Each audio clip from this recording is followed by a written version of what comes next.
네, 저는 그 포항공대 환경공학부에서 기후변화를 즐겁게 연구하는 국종성이라고 합니다. 제가 지금 석사 때부터 기후 연구를 해봤는데 지금 세보니까 한 25년 정도 한 것 같더라고요. 근데 지금도 굉장히 즐겁게 연구를 하고 있는데요. 제가 아직도 기억이 생생한 게 석사 1학년 때 어떤 것들을 지금 제가 연구를 하다가 이게 이런 식으로 하면 저렇게 자료가 나오지 않을까? 라고 했는데 그 자료를 분석했을 때 딱 그 결과가 나와가지고 그때의 그 전율이 전 아직도 기억이 나거든요. 그래서 그런 뭐랄까 그런 카타르시스 그런 거를 가지고 지금 계속 연구를 하고 있는데 아직도 저희 학생들이 이제 디스커션 하러 저희 방에 들어오면은 항상 가끔씩 물어보긴 해요. 야, 오늘 재밌는 거 가져왔어?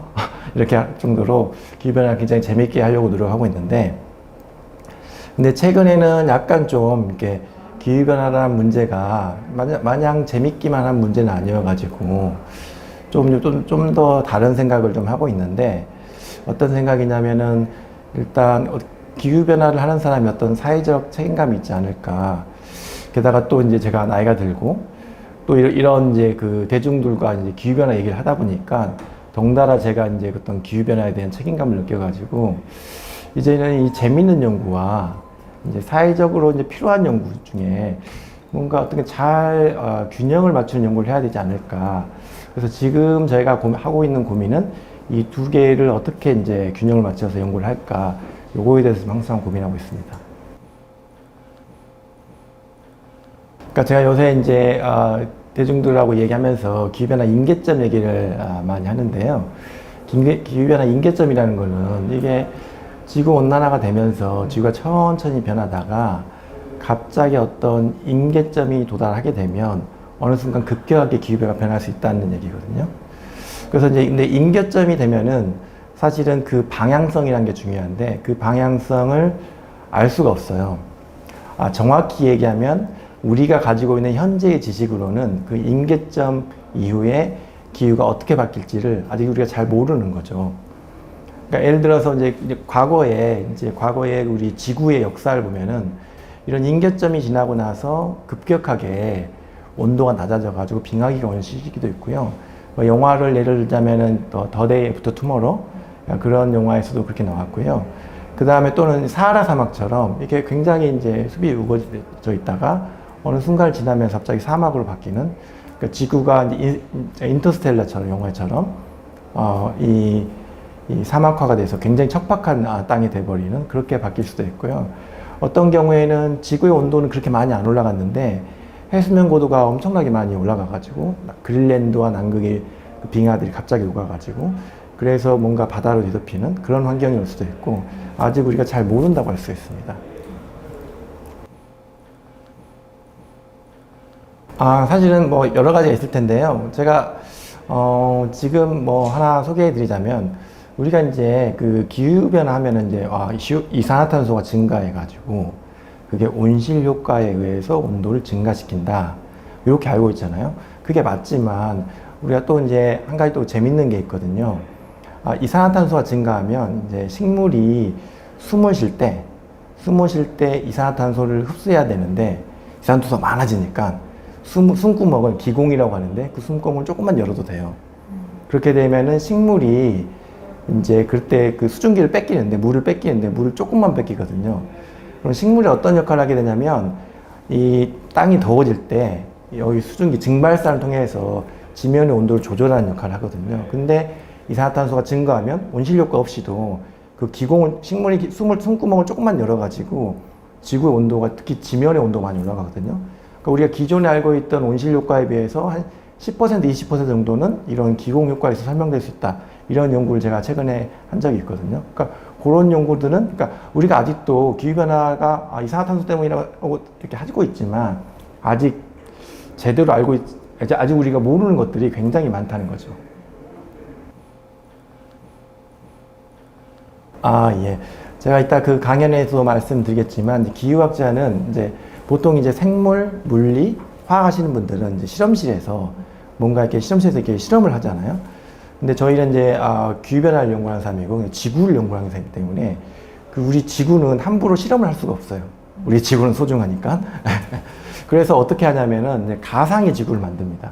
컴퓨터 시뮬레이션을 통해서 가상의 지구를 만들어요. 그래서 지구와 똑같은 어떤 물리 과정을 수학적으로 표현해가지고 가상의 지구를 만드는데, 이걸 우리가 기후 모형이라고 하는데, 기후 모형을 가지고 이제 실험을 하게 됩니다. 그래서 예를 들어서 기후 모형을 통해서 이산화탄소가 증가하면, 그럼 기후 모형에 이산화탄소를 넣어가지고 지구가 어떻게 바뀌는지 이런 실험을 한다든지, 예를 들어서 뭐 북극에 갑자기 빙하가 다 녹아버렸다. 그럼 어떻게 되느냐? 그럼 북극 빙하를 다 컴퓨터 시뮬레이션을 없앤 다음에 우리 지구를 딱 그 시뮬레이션 해보면 지구가 어떻게 될지, 이런 방식으로 저희가 기후 변화를 연구하고 있습니다. 뭐 저희가 벌써 4년이 됐는지 저도 처음 알았는데, 그동안 저희가 많은 연구를 했는데요. 근데 그 중에서 이제 제가 최근에 가장 관심 있게 하고 있는 건 뭐냐면은, 우리가 지금 탄소 중립을 얘기하는데, 그러니까 궁극적으로 이산화탄소를 쭉 지금 증가하고 있는데, 이거를 그만 증가하게 하고, 더 궁극적으로는 이산화탄소를 이렇게 좀 예전에 이산화탄소 농도로 줄이려는 지금 노력을 해야 될 텐데, 그렇다면 우리가 이제 과학적 질문이 하나가 있는데, 그렇다면 우리가 이산화탄소를 쭉 올려가지고 다시 내리면 과연 우리가 예전의 지구로 돌아갈 수 있을까? 이거를 기후의 가역성 또는 기후의 비가역성이라고 얘기하거든요. 그래서 그런 연구를 하고 있는데요. 최근에 이제 저희 이제 결과를 보면은 그게 예전의 지구로 돌아가지 않고 뭔가 다른 지구가 돌아갈 수 있다. 그렇기 때문에 이런 연구가 주는 메시지는 뭐냐면, 우리가 지금 기후변화에 대해서 이제 기후변화 진행되면 이러한 피해가 예상된다. 뭐 이걸 얘기하고 있는데, 지금 우리가 생각하는 거는 기후변화 피해를 계산할 때 우리가 현재 앞으로 10년, 20년 동안 겪어야 할 그런 그런 피해만 생각하지만, 기후가 원래 상태로 되돌아오지 않기 때문에 그렇게 비가역적 기후에 의해서 생기는 우리의 피해, 이런 것까지 고려해서 우리가 그런 비용까지를 계산해서 우리가 이산화탄소를 쓰거나 에너지를 쓸 때 그런 점을 좀 고려해야 된다. 이런 얘기를 좀 하려고 그런 연구를 좀 중점적으로 연구하고 있습니다. 이거를 뭐 솔직하게 얘기해야 되죠. 네네. 솔직하게 얘기해서 잘 기억이 안 나요. 그러니까 이게 제가 분명히 이제 25년 동안 이제 연구를 해오면서 분명히 작은 실패도 있고 굉장히 이제 절망에 빠질 수도 있고 그랬을 텐데, 그게 저한테는 크게 기억으로 남지가 않아요. 워낙 제 성격이 이제 긍정적이기도 하고, 그 다음에 뭐 그런 약간의 작은 실패들이 저한테 더 자극이 됐기 때문에, 그래서 제가 어떤 실패를 했는지에 대해서 별로 제가 말씀드릴 게 없더라고요. 네. 그래서 그 정도로 답변하겠습니다. 네.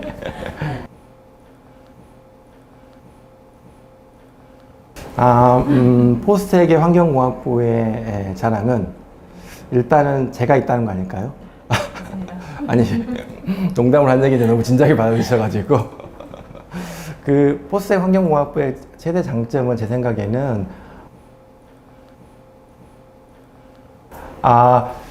노벨 물리학상은, 그러니까 제가 이제 강연에도 말씀드리겠지만, 사실은 제가 기후변화를 연구하고 있는데, 이제 노벨 물리학상에 이제 한 50%가 이제 기후변화를 하시는 분들이 받으셨잖아요. 근데 사실은, 노벨 기후변화는 사실은, 물리가 아니에요. 물론 우리가 넓게 이야기하면은 기후변화는 응용 물리이면서 응용 수학입니다. 근데 우리나라뿐만 아니라 선진국에서도 기후변화는 약간 학문의 분류가 지구과학에 속해 있거든요.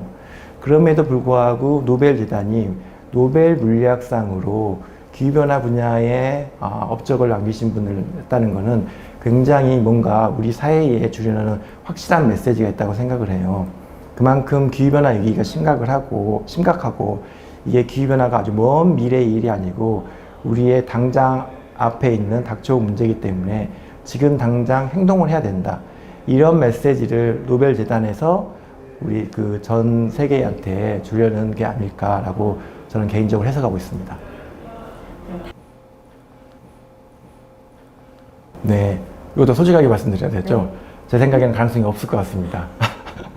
자, 왜냐면요, 일단은 저의 저의 그 후배 연구원들이 후배 교수나 지금 한참 연구하는 분들이 굉장히 훌륭하신 분들이 많아요.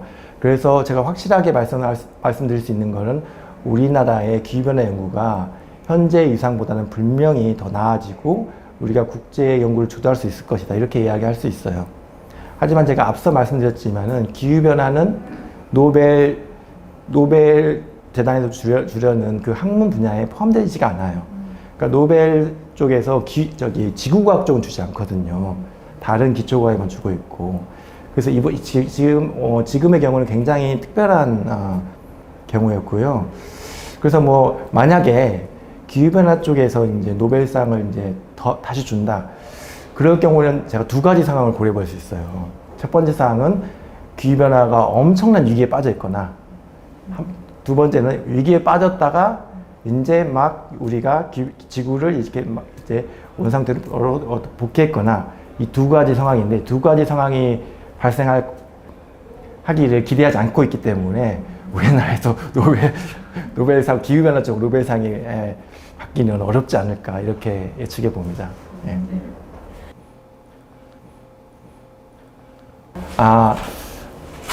저희 학생들이나 또는 이제 박사를 막 한 그런 연구자들에게 하고 싶은 얘기는 뭐냐면, 어떤 이제 자연과학을 하는 것, 또 과학을 한다는 거는, 그러니까 저는 이렇게 이야기하고 싶어요. 단거리 달리기를 하기보다는 마라톤을 뛸 준비를 하고 마라톤을 뛰는 페이스대로 좀 뛰어라, 이렇게 말씀을 드리고 싶어요.